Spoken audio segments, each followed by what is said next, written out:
Okay, a few weeks back, I told you that one of the best things you can do to get your lives back on track after your child's ADHD diagnosis is to actually learn what ADHD is.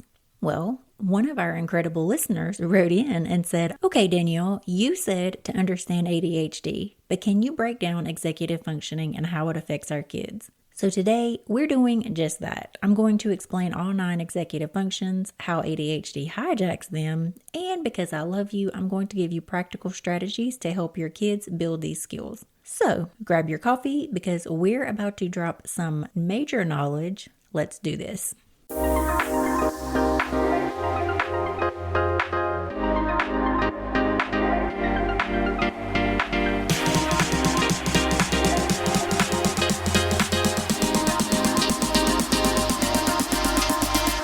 Welcome back to Chaos and Caffeine, the podcast where we sip our coffee and embrace the chaos and tackle the wild world of ADHD parenting with equal parts of science and sarcasm.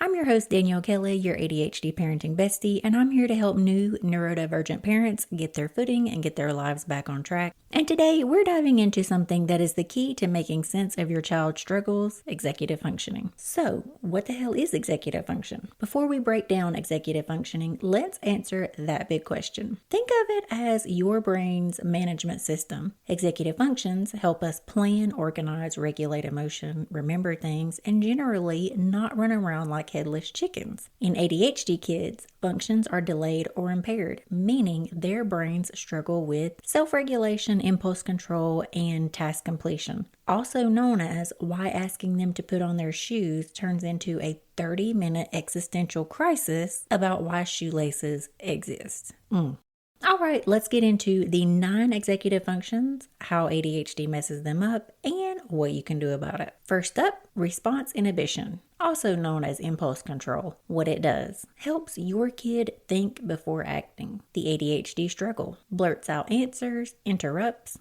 does things before thinking. I know we've all been there where we say something and our brain immediately is like, I wish I hadn't said that. Or is that just me? What helps? Play impulse control games like Red Light, Green Light, or Simon Says. Also teach stop, think, act. Literally have them say it out loud before making a decision. We introduced this concept to my kiddo called Fast Brain, where our brain makes decisions really, really quickly. And we play a detective game to see if we can catch those before they happen. When you're first starting out, your main goal will basically be to recognize when they happen and then slowly transition the game from noticing after the fact to possibly being able to catch them before. It was very exciting when my son came to me and said, "Mom, I was about to do blank and I didn't." Celebrate and praise all of that. Next up is working memory. What it does, holds information in the brain temporarily to use it. The ADHD struggle forgets what they're supposed to be doing even if you just told them what that was. What helps? You can use visual reminders, checklists, and first, then language. First, put on your shoes, then we go to the park. This is also why people say giving children with ADHD a list of things to do over 3 items is not going to get done, unless you have that visual checklist. Looking for some new toys and tools that your ADHD kiddos will love? Play Therapy Supply has you covered with a great selection of toys, games, and fidgets that can be used by ADHD children, their parents, caregivers, and professionals alike. From fidget toys that help children calm down, de-stress, and focus, to social-emotional learning resources to help kids understand their feelings and emotions, to games and activities designed to improve emotional regulation. Play Therapy Supply has it all. For thousands of items and fast and free shipping, visit playtherapysupply.com today.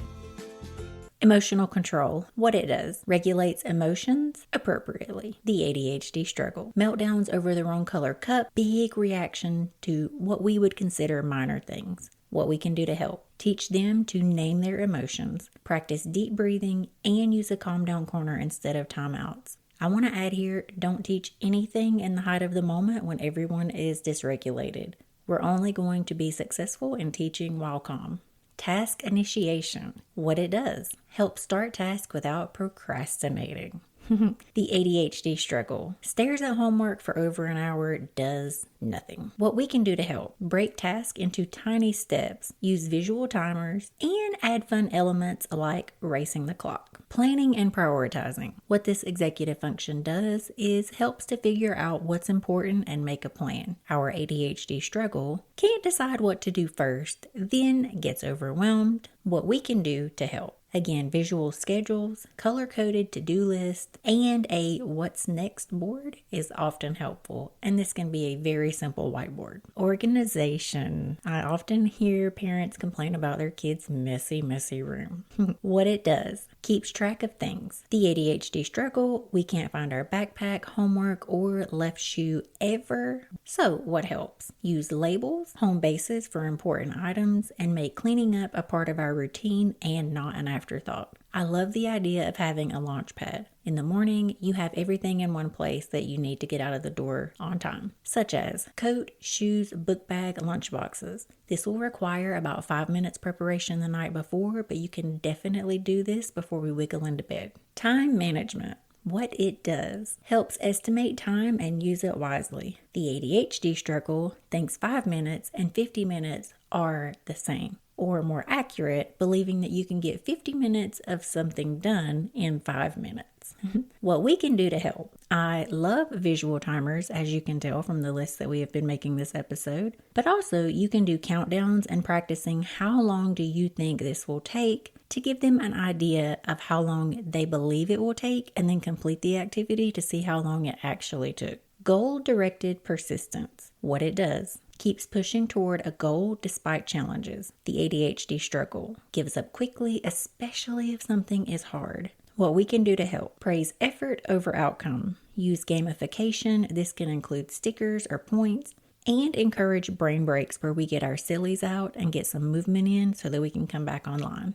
Last up is flexibility. What it does: allows us to adjust to changes and new situations. The ADHD struggle melts down when routines or circumstances change. What helps? Prepare them beforehand. Use social stories and teach new plan coping strategies. I want to take a moment to let you know that even though this list is overwhelming, pick one that your child struggles with the most and work on that for a few weeks. These are skills that our children might be lacking in right now, but you can definitely strengthen these over time. And that brings me to this week's product of the week, the Stop, Relax, and Think board game from playtherapysupply.com. It's amazing for teaching impulse control, emotional regulation, and problem-solving skills. Plus, it's actually fun. Why do I love this? Because it turns skill building into something interactive and engaging rather than another lecture for our kids. The game also uses real-life scenarios to help kids practice self-control, thinking before acting, and problem-solving in a low-stakes environment. That's crucial because ADHD brains learn best through doing and not just hearing. How can you use it at home? Try making it a part of family game night. That way, your child isn't singled out and everyone gets to learn and play together. Plus, let's be real, who doesn't need to work on impulse control sometimes? I'll drop the link in the show notes so you can check it out. And if you grab one, let me know and how it works for your family. If during this episode you realize you need a roadmap for your ADHD parenting journey, you, my friend, are not alone, and I have trained for 7 years to help parents with those first 6 to 12 months after diagnosis to help everyone get their lives back on track. I would love for you to join me in my next workshop, First Steps After the Diagnosis, where we'll cover executive functioning and around 10 other crucial steps to get your lives back on track. You can sign up using the link in the show notes. All right, my loves. I know after that extremely long list of things that your kiddo could possibly struggle with, we all needed the affirmation of the week. So here it is. We are not broken, we are learning. My child and I are growing together, discovering new ways to thrive. With the right tools and patience, we will navigate this journey one step at a time. Whew.